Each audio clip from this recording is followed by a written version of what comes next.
माँ बेटी का अनोखा प्यार। एक समय की बात है, एक रीना नाम की लड़की अपने माता पिता के साथ रहती थी। वह अपने माता पिता की इकलौती बेटी थी। उसके माता पिता उससे बहुत प्यार करते थे, इसलिए वह जो भी मांगती थी उसे लाकर देते थे।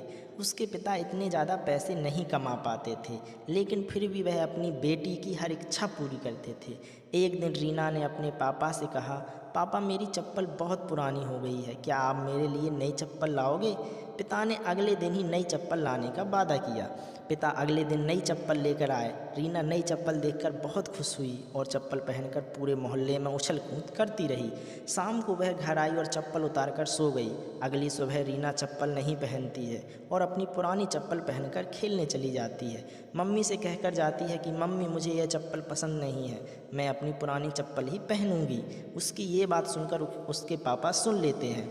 इतने में रीना बाहर खेलने भाग जाती है।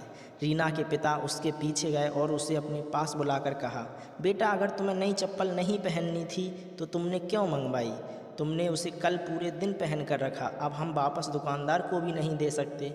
रीना कहती है, पापा मैंने यह चप्पल मम्मी के लिए मंगवाई है, क्योंकि उनकी चप्पल टूट सी गई है और वह खर्चे से डर कर कभी अपने लिए नई चप्पल नहीं मांगती हैं, इसलिए मैंने वह चप्पल कल पूरे दिन पहन कर रखी ताकि मम्मी उसे वापस करने को ना बोल सके। अपनी बेटी की यह बात सुनकर पापा बहुत गर्व महसूस करते हैं और दरवाजे पर खड़ी मम्मी भी बेटी की बात सुन रही थी।